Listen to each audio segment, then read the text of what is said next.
Vamos agora voltar para Brasília. Obrigada, Denise, pelas suas informações, justamente para falar com a Janaína sobre Moraes, intimando a defesa de Bolsonaro a explicar esse uso de celular por Nicolas Ferreira durante a visita ao ex-presidente. Janaína, é com você.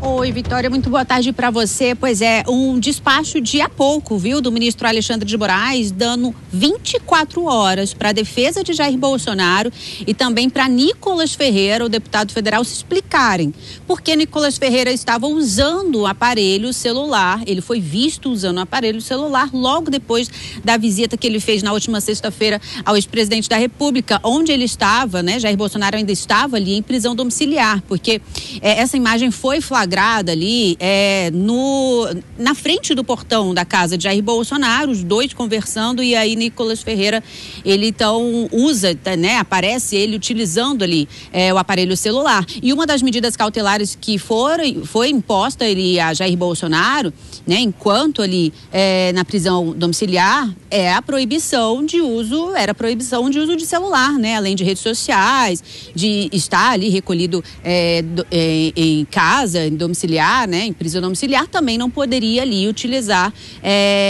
aparelho celular e nem mesmo as visitas. Por conta dessa medida cautelar, então todas as visitas que o ministro Alexandre de Moraes sempre autorizou durante esse tempo que Jair Bolsonaro estava em prisão domiciliar, na autorização dessas visitas, o ministro ele sempre colocava ali a determinação para que não houvesse o uso de aparelho celular durante essas visitas, justamente porque Jair Bolsonaro não pode utilizar redes sociais, nem celular, nem por terceiros, nem por ele, nem por terceiros. Mas acabou se espalhando essa imagem ali de Nicolas Ferreira logo depois dessa visita que ele fez na sexta-feira.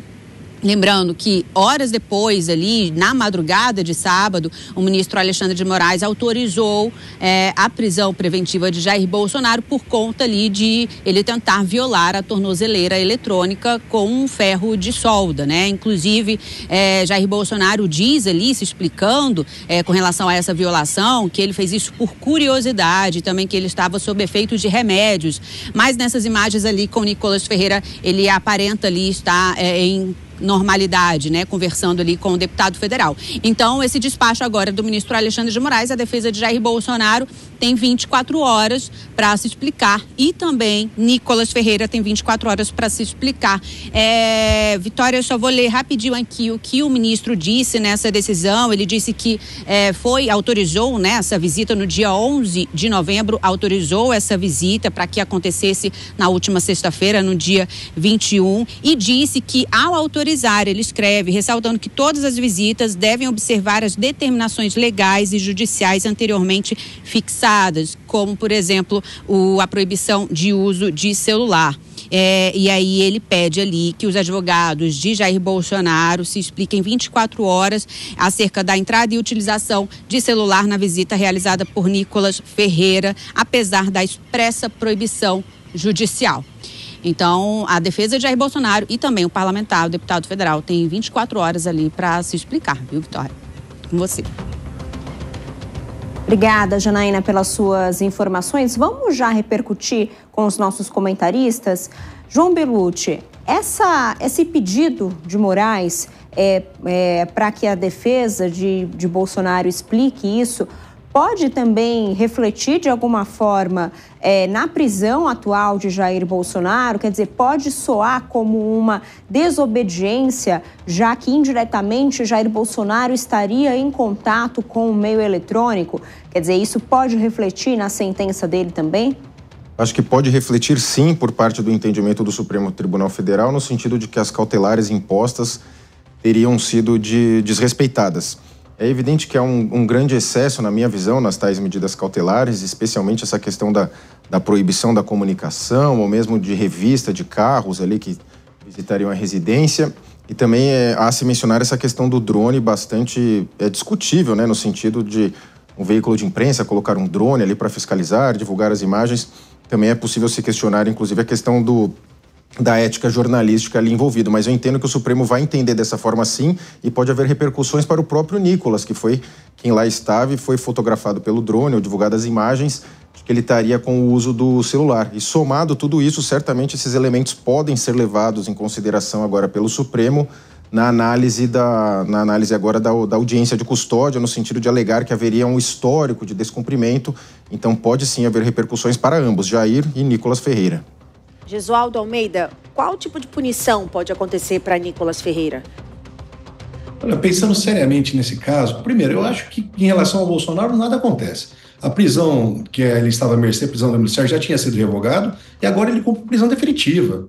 Portanto, não tem nenhum sentido intimar a defesa do Bolsonaro para se manifestar sobre ato imputável ao Nicolas. Basta a defesa dizer, eu não tenho nada a ver com o Nicolas, ele que cuide dele. E o Nicolas já se manifestou. Ele disse, não fui intimado que não poderia levar o celular, não sabia disso, não fui intimado, não me vinculava e não tinha nada demais nas minhas manifestações. Ele deve seguir a mesma tendência. Não vejo como isso ser um agravamento, embora o que o Supremo fez é tão somente cumprir um procedimento. Ele fora provocado e por conta dessa provocação ele tem que dar uma resposta processual. Mas não vejo esse caso como tendo maiores desdobramentos, não. A gente vai voltar a falar disso já já, mas agora está chegando vários comentários, estão chegando nas nossas redes sociais e também no nosso WhatsApp, no 119-1325-8055, é a JP nas redes, a nossa tela com a sua opinião aqui na Jovem Pan. A gente perguntou sobre essa situação de Bolsonaro, qual seria a prisão ideal para o ex-presidente Jair Bolsonaro? Vamos ver? Paulo, boa tarde. Se eu tivesse um pai preso, sabe-se lá por quê, com comodidade, tornozeleira, sem rede social, eu gostaria que cumprisse a pena ao lado da família. Paulo, realmente é uma decisão, bem pensada, Em casa, do lado da família, realmente seria o melhor dos mundos a prisão domiciliar. Vamos ver os desdobramentos desse caso. As mensagens estão chegando, a gente está subindo já eu volto aqui na JP nas redes.